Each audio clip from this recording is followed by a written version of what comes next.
आज का टॉपिक है नारीवाद।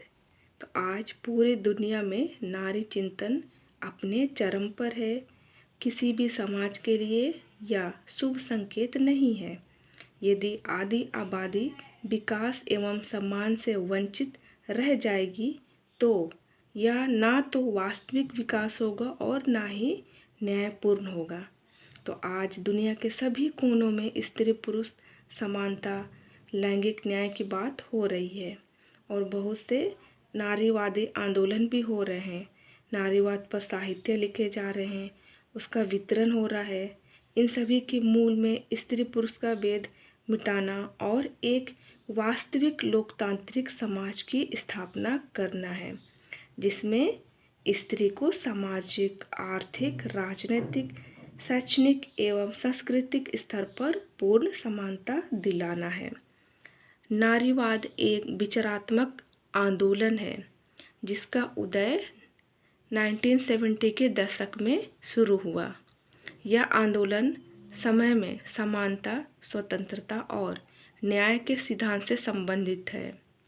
यह आंदोलन समाज में पुरुषों की अपेक्षा नारियों की स्थिति, भूमिका और अधिकारों से संबंधित है। नारी की पराधीनता और नारी के प्रति होने वाले अन्याय पर ध्यान केंद्रित करता है और इसके समाधान के उपायों पर विचार करता है। नारीवाद की मान्यता है कि प्राचीन और वर्तमान समाजों में स्त्रियों को अपने स्त्रीत्व के कारण अन्याय सहना पड़ रहा और वर्तमान में भी उनके साथ साथ अन्याय हो रहा है। तो नारीवादी शब्द की उत्पत्ति अंग्रेजी भाषा के शब्द फीमेल से हुई है, जिसका अर्थ है स्त्री। तो स्वाभाविक रूप से यह शब्द आंदोलन के संदर्भ में हुआ है। ऐसे आंदोलन जो स्त्री के हितों की रक्षा करता है। भिन्न भिन्न विद्वानों द्वारा नारीवाद की परिभाषाएं दी गई है। तो ऑक्सफोर्ड शब्दकोश के अनुसार स्त्रीवाद स्त्रियों के अधिकार की मान्यता, उनकी उपलब्धियों और अधिकार की वकालत है। चार्लोट बंच के अनुसार स्त्रीवाद से अभिप्राय उन विभिन्न सिद्धांतों एवं आंदोलनों से है जो पुरुष की तरफदारी का विरोध और पुरुष के प्रति स्त्री की अधीनता का आलोचना करते हैं तथा जो लिंग पर आधारित अन्याय को समाप्त करने के लिए वचनबद्ध है। आगे है नारीवाद की विशेषताएं, जिसमें पहला पॉइंट है स्त्रियां लैंगिक प्राणी नहीं है, मानव प्राणी है।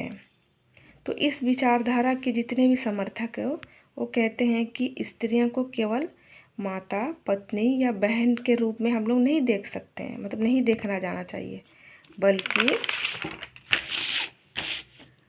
उसे एक मानव के रूप में देखा जाना चाहिए। उनका कहना है कि स्त्रियां भी पुरुष के समान योग्यता रखती है, बुद्धि रखती है, तो इसलिए वे सभी कार्यों को करने योग्य है जो पुरुषों द्वारा किए जाते हैं। दूसरा है समान अधिकार और समान अवसर।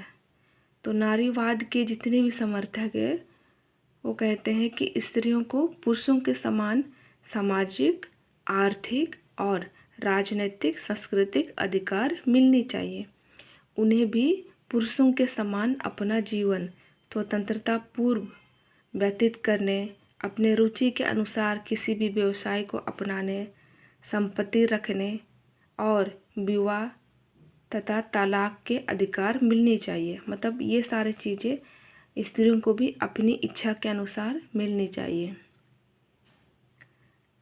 तीसरा है पितृ प्रधानता का विरोध। मतलब जिस भी देश में समाज में पिता प्रधानता है उसका विरोध। तो पितृ प्रधानता समाज में पुरुष स्त्री पर अपनी प्रधानता स्थापित करता है तथा उसे निर्देश देता है। ऐसे समाज में पुरुषों की स्थिति उच्च और स्त्रियों की स्थिति जो है निम्न होता है। तो नारीवाद ऐसे सामाजिक व्यवस्था का विरोध करता है जहाँ पे पुरुष प्रधानता है। नेक्स्ट पॉइंट है परिवार नामक संस्था का विरोध। तो परिवार में स्त्री की भूमिका को घर की चार दीवारी के अंदर तक ही सीमित कर दिया गया है ना। उसे अपनी क्षमताओं का पूरा विकास करने का अवसर नहीं मिलता है। तो कहा जाता है कि परिवार में बच्चों का समाजीकरण इस प्रकार किया जाता है कि पुरुष का स्त्री पर प्रभुत्व बना रहे। अतः नारीवाद परिवार नामक संस्था का विरोध करता है। नेक्स्ट है स्त्रियों की परंपरावादी भूमिका में परिवर्तन।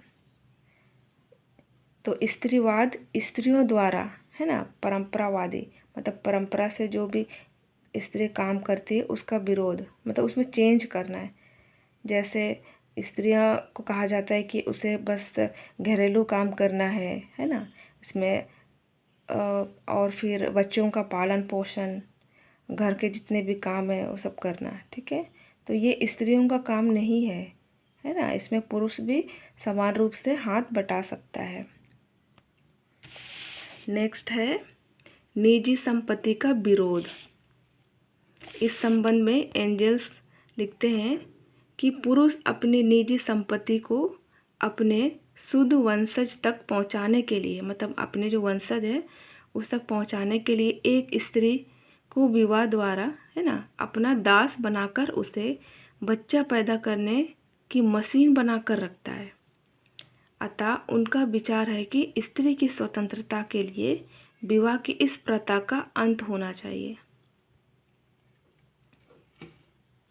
नेक्स्ट 7 पॉइंट है स्त्रियों की आर्थिक स्वनिर्भरता।